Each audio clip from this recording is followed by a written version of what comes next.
What exactly is reality? Is it the world around you, or the people you interact with? Could it be the things that you can touch, feel, or experience? But have you ever wondered if all of this was just an illusion, a trickery of your senses? Sounds unbelievable, right? Well, after you're done with this rather short video, I can guarantee that you might not be as convinced of your reality as you are now. After all, reality can be subjective. Let me start with a simple yet powerful allegory that was given thousands of years ago by Plato. Imagine a group of people who have been chained inside a dark cave since birth. They've never seen the outside world. They are forced to sit still, facing a blank wall. Behind them is a fire, and between the fire and the prisoners is a raised walkway. Along this path, people walk by carrying objects, statues, tools, even animals, and these cast shadows on the wall in front of the prisoners. Because the prisoners cannot turn around, all they ever see are these shadows. The flickering shapes on the wall become their reality. They give names to the shadows, they talk about them, and they believe that this is all there is to life. Now imagine that one prisoner is freed. At first, he's confused. The firelight hurts his eyes. He turns around and sees the objects and the fire for the first time. It's overwhelming. If he's taken outside the cave into the sunlight, the brightness blinds him, but slowly he adjusts. For the first time, he sees real trees, real people, and the sun, the source of all light. He realizes that the world inside the cave was just a pale imitation of true reality. Then, imagine he returns to the cave to tell the others. He tries to explain that what they're seeing are just shadows, not the real world. But they don't believe him. They mock him. They're comfortable in their version of reality, even if it's incomplete. Plato uses this story to explain how most people live in ignorance, mistaking appearances for truth. The cave represents the world of illusions, what we see, hear, and assume without questioning. This explains how many people just passively take in the sensory input around them without reality taking notice. If your mind can be tricked using simple illusions, think of how many times it gets fooled by the reality around it. But now, let's move to something more serious and substantial. The French philosopher René Descartes came up with the idea of the evil demon to find out what can be certainly real and what can be deceptive illusions. In simpler terms, he wanted to see if our senses can be trusted completely. Suppose there exists an evil demon, a being as powerful and clever as a god, but whose only purpose is to deceive us. This demon could manipulate your senses completely. It could make you believe you're seeing a tree when there's no tree, that 2 + 3 = 6, that the world outside your mind even exists when it doesn't. In this scenario, everything could be a lie, your body, your memories, even the laws of logic. But Descartes realizes there is one thing that the demon can't fake. If you are being deceived, then you must exist, because something must be there to be deceived. And that leads to his most famous conclusion. Cogito ergo sum. I think, therefore I am. In other words, the very act of doubting your existence proves that you exist, at least as a thinking mind. While this shows that the existence of you, as a person, can be proven because you are thinking, the other aspect of this idea shows that everything around you, every person you see, every moment you spend, every memory you have, could all be just an illusion. A more modern and believable version of this idea is the brain in the vat theory.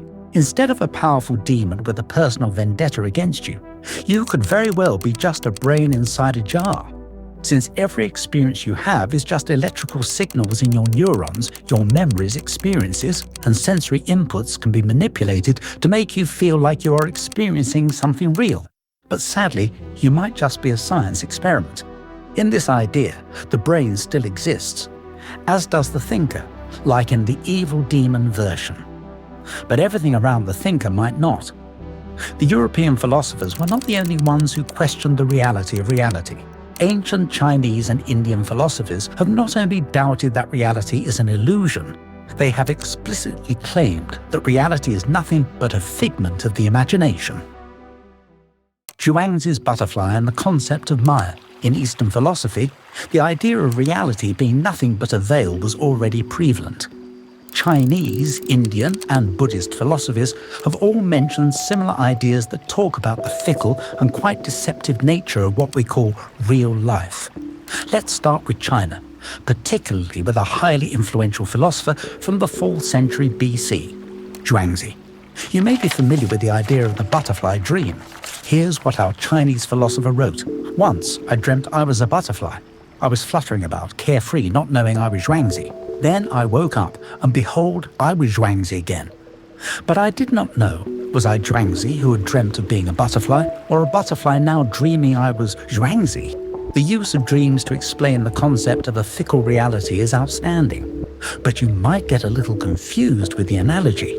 Zhuangzi said that he had a dream of being a butterfly and flying around. But then he woke up and realized how that was not reality, even though it felt quite real. But then he assumed, what if now the butterfly was dreaming of being a human, living this life? So does that mean what we are doing right now is nothing but a dream? Well, hold your train, Inception fans. The idea is quite complicated and needs a little more examination. Things are different when you are dreaming compared to when you are awake. And using them interchangeably doesn't really work. So if you dreamt of being a tiger, it does not mean that right now the tiger is dreaming of being a human. Here's the actual and quite scary meaning of Zhuangzi's butterfly idea. During a dream, you barely recognize the flimsiness of the world around you. After you wake up, you notice all the things that didn't make sense, or how things were quite obvious about the fakeness of everything. But while dreaming, you cannot tell that it was just a clever way of tricking your brain. Now, what if this same thing is happening to you right now? What if reality is just another dream, but the dreamer is still asleep? Maybe this dream allows for better detail and more believable worlds. But that doesn't change the fact that one day, maybe this dreamer will wake up and realize that what seemed to be very real was nothing but an illusion. The idea is quite powerful and leads to some scary outcomes. But in Taoist philosophy, this kind of uncertainty is not something to fear. It's something to accept. Like a butterfly in flight, life is light, flowing, and ever-changing.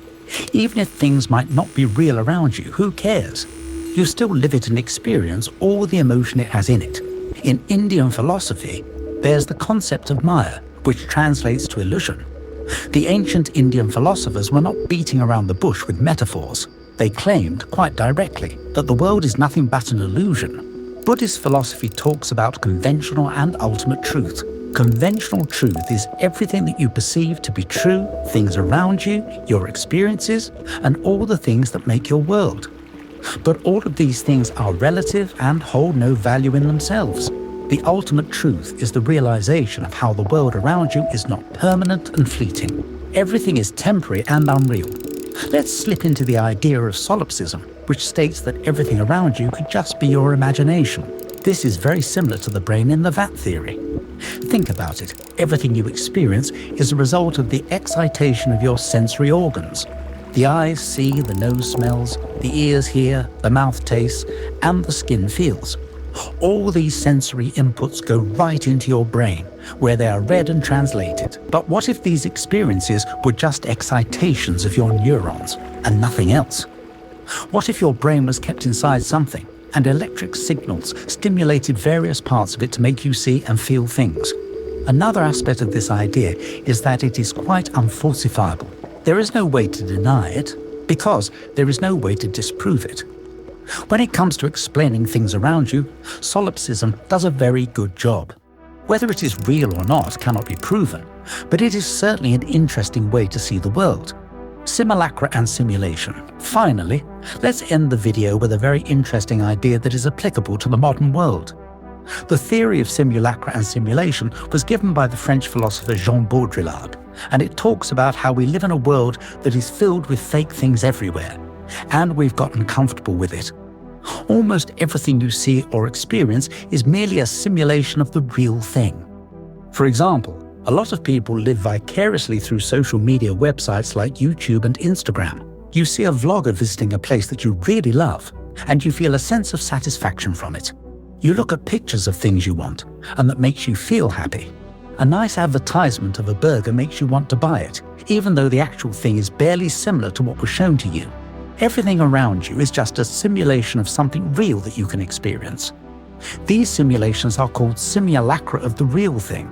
With the dangerous and depressing rise of social media platforms such as Instagram, where everything is about faking and showing a small, performative aspect of one's life, This idea of fake reality is more relevant than ever. If you start taking notice, you'd be shocked to see how many things around you are just a simulation of the real thing. While it's not a big issue in itself, problems start to pop up when you are too lost in a world of simulacra. This is when the real world starts losing its importance because a fake, simulated world feels easier to live in. This is a complicated topic, and I will be making a separate video on it soon. We have come to the end of this one. I hope that you found something interesting. Subscribe to the channel if you want videos that explain philosophical concepts with practical ideas from them. Till we meet next time, keep moving ahead and getting better.